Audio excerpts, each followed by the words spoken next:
Good morning.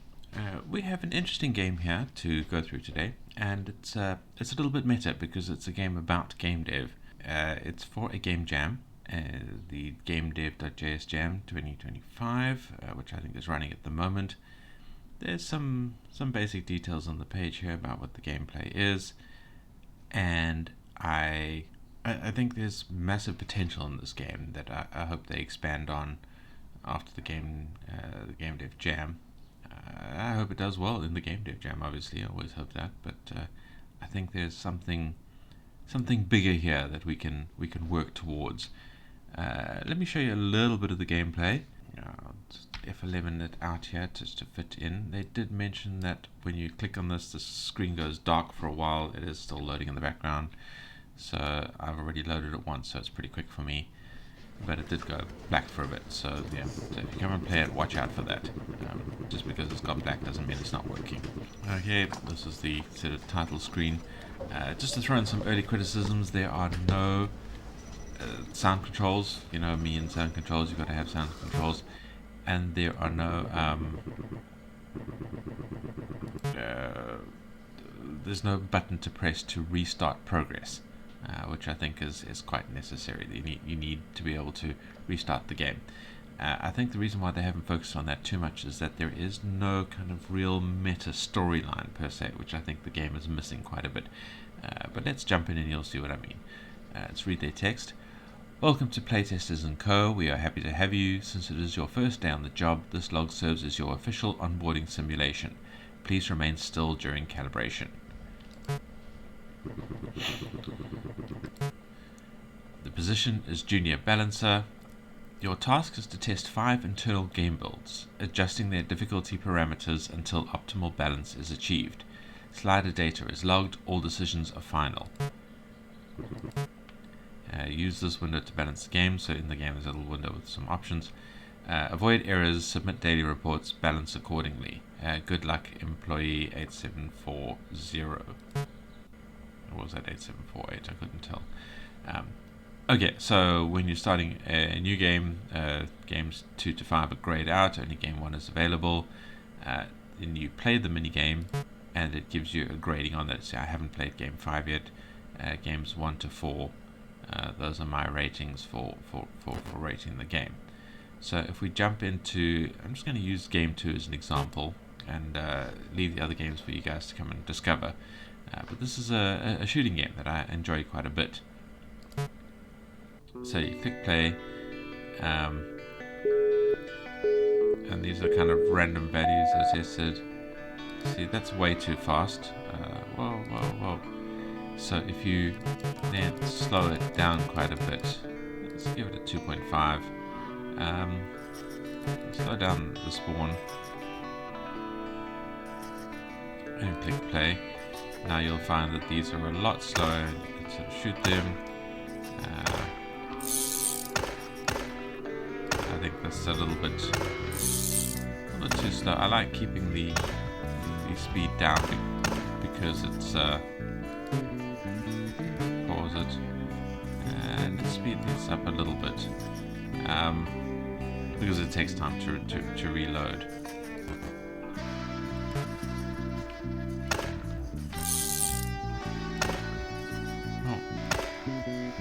There we go, that's some more interesting speed. And so on, you have a number of targets that sort of pop out. Oops. And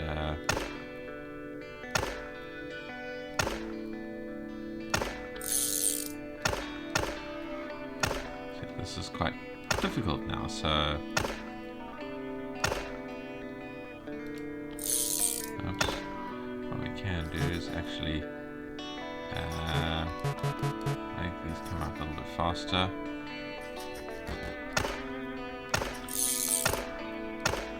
There we go. Now this is a game with some challenge to it, but it's not too insane. Oops. So spawn interval 1, move speed 4. Let's submit that. Grading successful. Let me go to the desktop, see how that did. I got a B. I had a B before because my scores were relatively similar. But this is now the sort of the meta games to try and get these as close to S as possible. and that's the gameplay. I mean, if we that was a shooting game. This is a sort of a platformer jumping game where you can adjust the rate and speed of to your character. Um, this is kind of a almost an asteroid style shooter where when you shoot, your character is pushed backwards by the recoil, and you have to adjust just how much recoil you get knocked by, and how fast you can shoot to make it more interesting, but still sort of, as I say, find a sweet spot between chaos and control. The first game was like a typing game where sort of a little race car pops into you're in the pit, and you have to press some keys to treat the race car as it were. It's like quick time events. Not hugely exciting, but it's pretty straightforward, and you can adjust the number of keys you need to press. A game I haven't tried yet, but it's a creep around inside a spooky dark house, and you can adjust some of the properties to make it the correct level of spooky and playable. So yeah, so the gameplay mechanics are it's pretty cool. It's pretty interesting. I like this idea, and I think I've demonstrated the gameplay. So I'm going to leave the gameplay part of this there. If that's all you've come to see, I suggest you come and play the game. It's an interesting little puzzler. It's a very quick sort of web load. There's a link in the description. So if you like this video, please click the like. If you want to see more itch.io games demonstrated and tested and critiqued, please hit the subscribe button, and don't forget to train the YouTube algorithm by commenting. It's good for both you and me. And now onto the critique side of it. Firstly, obviously in the UI there are no sound controls, there's no reset your progress button. Those are two things that I think really need to be added to make this a sort of playable released game. Give the players some control, both to reset their progress and to adjust the game settings and things like that. So player autonomy is what separates games from movies. Okay, the sounds are all great. They didn't seem to have somebody doing the sounds on the dev team, according to the comments there, but they could be a little chunkier, a little deeper, but there is kind of a retro theme here that the sounds really fit in well with, so maybe not. And the artwork also fantastic. You got this whole retro thing going. Absolutely love it. It's a very comfortable way to play. It's very popular. So yeah, the art and the sound's fantastic. The game feeling and the immersion elements, these are blended together here because they're one sort of major critique, and it's the one thing that I think is missing from this game that needs to be worked on. The mini games are fun. They're fine. The idea of testing them, there needs to be more feedback there on how your adjustments are matching. I'm assuming you have an idea of an optimal level of adjustment, and your adjustments should be giving some kind of feedback to the player to how close they're getting to that. Something more than just the final grading. And this blends into the second critique, is that there needs to be more of the metagame in terms of a storyline and a progression. Now, again, this is understand this is within the context of this being made for a game jam with limited time and resources and things like that. I'm pretty much talking about taking this game to the next level post game jam. If you want some critiques for the game jam ideas, I don't know if this has been submitted already, but I think it's more player controls might be an item there, an element there.